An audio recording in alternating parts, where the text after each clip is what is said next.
Hi everybody, this is Miss Alyssa with the Morgan County Public Library, and today instead of our traditional book talk, we instead are going to talk about reading goals and reading challenges for the year.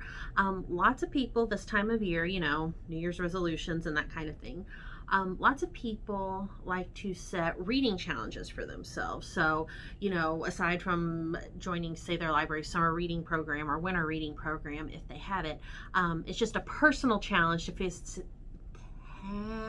to see how many books they can read in a year, or to read certain types of books.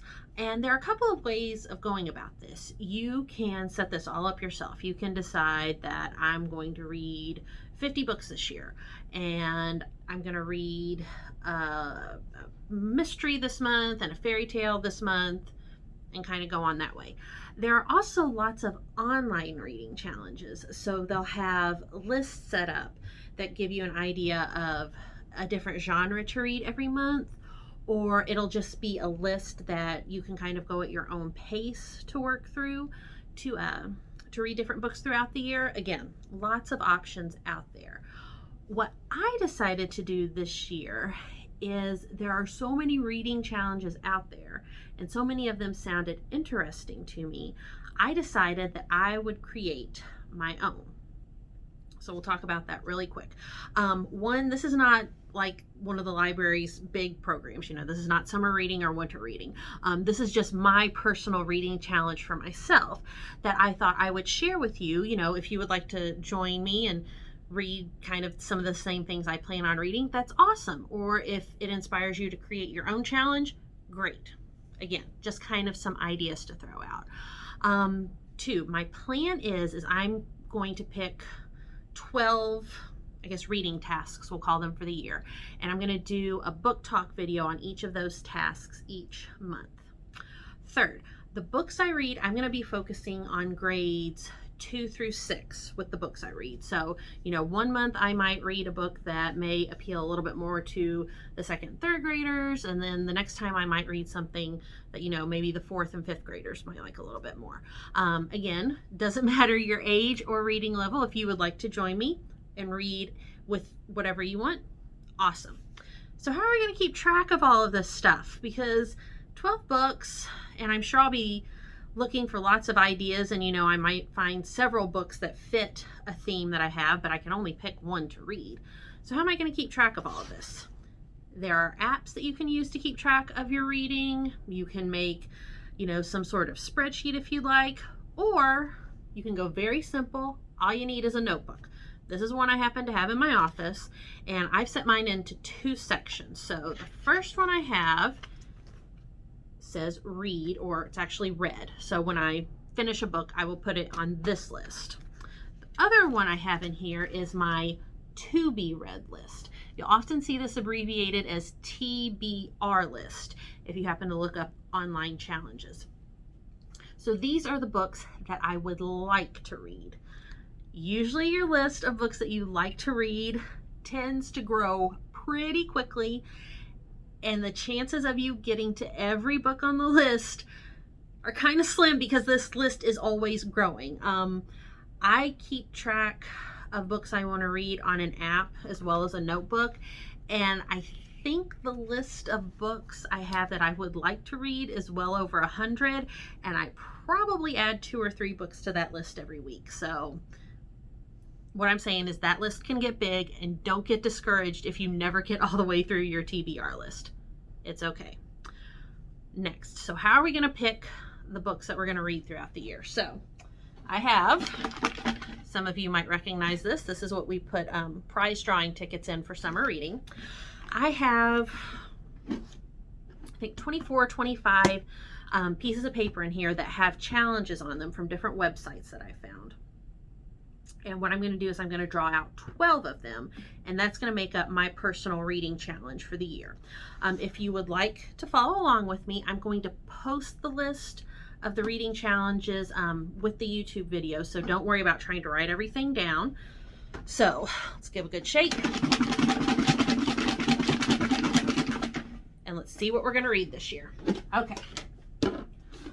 Number 1 for January, we are reading A book everyone seems to have read but you. So this is a book that all of your friends have talked about. They either really like it, maybe some of them don't, but you have not read it yet. So there is January. February is read a book with a cover you don't like. I know we say all the time, don't judge a book by its cover, but it looks like this time we are encouraged to. So that was February. March, a 19th century classic. So that would be something that was written in the 1800s. Let me think. Little Women, Treasure Island. Actually, I've never read Treasure Island, so I think I know what I'm reading for this one. That was easy. So after March comes April. Just one, please. Thank you. A book mentioned in another book. Ooh. That one might be a little tricky, but we can do it. So, May. Yeah, that's just one. A character with a pet cat. So someone in the book has a pet cat. That should be fun because I have a pet cat. Maybe the cat in the book and my cat will be similar. Okay, so now we're on June. June is read an Own Voices book about disability. So what this means, Own Voices about disability, this means that the author writing the book has the disability that is talked about in the book. An example I can think of is a book called El Defo, written by C.C. Bell. She is deaf, and the character she is writing about is also deaf. So there's an example of one. That was June. July. Shares a similar title to another book. So they kind of sound alike. One I can think of is Charles Dickens wrote a book called A Tale of Two Cities. And there's a Dogman book called A Tale of Two Kitties. So again, something that sounds alike. January, February, March, April, May, June, July. So that means we are on August. I figured at some point I would have to do that. I'm trying to keep everything in order for when I read it later. Yes, okay. It's that kind of day. We said August. August, that's what it is. August.